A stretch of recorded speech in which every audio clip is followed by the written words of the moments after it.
কিছু কিছু লোক আছে দেখবেন আল্লাহকে চেনে না, টাকাকে চেনে, বেশিরভাগ টাকাকে চেনে। বড় লোক হয়ে যায় যে টাকাকে চেনে, আল্লাহকে কোনোদিন চেনে না। সে আল্লাহর কাজ করলেও আল্লাহকে চিনতে পারবে না। টাকার অহংকার দেখাইলে সে আল্লাহকে কোনোদিন চিনতে পারবে না। আমার আল্লাহ বলেছে, টাকা যতই থাকুক আমাকে মানতে হবে, টাকা যতই থাকুক গরিব মানুষকে মানতে হবে, টাকা যতই সেখানে যাক গরিব মানুষকে আর আল্লাহকে মানতে হবে। কারোর বিপদ পড়লে পাশে দাঁড়াইতে হবে।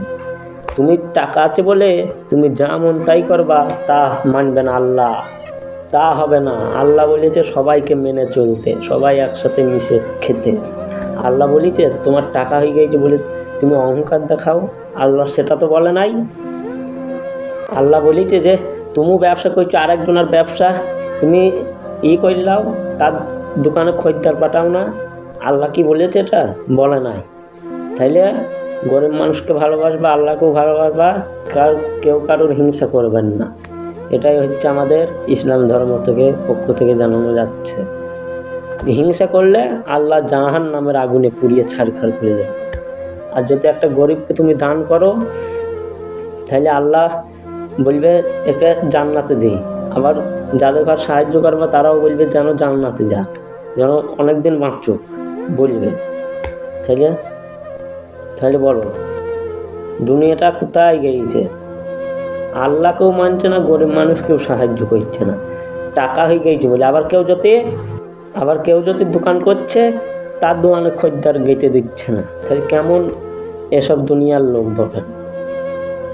যারা বুঝবেন তারা আর ওই কাজ করবেন না, আর যারা কাফের তারা বুঝবেন না ওই কথা। ঠিক কিনা বলেন? ঠিক কিনা বলেন? প্রত্যেক মুসলিম ভাইদের বলে ঠিক কিনা? ঠিক কিনা বলেন? আপনার টাকা আছে বলে আল্লাহকে ভুলে যাচ্ছেন, তা হবে না। জাহান্নামের আগুনে পুড়াবে। এ মাফ করবে না। মনে করছো আমার টাকা আছে দিয়ে জান্নাতে চলে যাব, তা যাবা না। জাহান্নামের আগুনে পুড়বা। সেই সব লোকরা, যেসব লোকরা এরকম অহংকার করো গরিব মানুষ দেখো আল্লাহকেও, তারা জাহান্নামের আগুনে পুড়বা। আমার ইসলাম ধর্ম থেকে বলছি। মিথ্যে কথা বলা, জুট চুরি করা, ছেঁচড়ামো করা, তারা জুট চুরি ছেঁচড়ামো করে খাওয়া দাওয়া করা, যে গরিব মানুষকে ঠকানো, তারা যেন জাহান্নামের আগুনে পড়ে। এটাই ইসলাম ধর্ম থেকে আমি বলছি। ঠিক কিনা বলেন? বহু গরিব মানুষরা ধরো বড় লোকদের ঘর দান করি এখনকার দুনিয়ায়, আর বড় লোকরা দান করিবে কি গরিব মানুষ দেওয়ার লাথি মেরে খেদিয়ে দিচ্ছে, আল্লাহকেও মানছে না।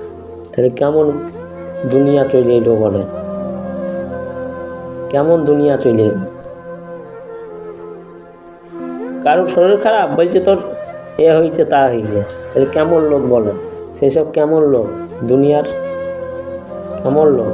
তাই বলছি আল্লাহকে মেনে চলুন, গরিব মানুষদের ঘর মেনে চলুন। ইসলাম ধর্মর পক্ষ থেকে বলা হচ্ছে আপনাদের।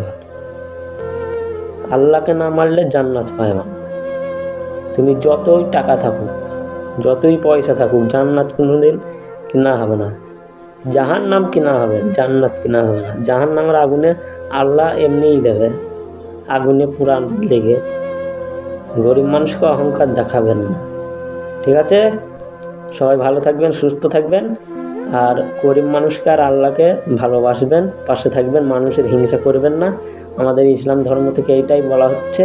আপনারা সুস্থ থাকবেন, ভালো থাকবেন, ও গরিব মানুষকে দান করার একটু চেষ্টা করবেন। আপনার যতই পয়সা থাক, টাকা পয়সার গরম দেখাবেন না। টাকা থাকবে না, মরে গেলে টাকা থাকবে না। আপনার টাকা জীবনেও থাকবে না। তুমি যতই করো, তোমার টাকা থাকবে না। তাই হচ্ছে গরিব মানুষদের ঘর ভালোবাসবেন ও আল্লাহকে ভালোবাসবেন। ইসলাম ধর্ম থেকে বলা হচ্ছে। আপনারা ভালো থাকবেন, সুস্থ থাকবেন, আর যে এই কাজ করবে সে যেন জাহান্নামের আগুনে পুড়ে ছারখার হয়ে যায়। আমার এটাই অনুরোধ।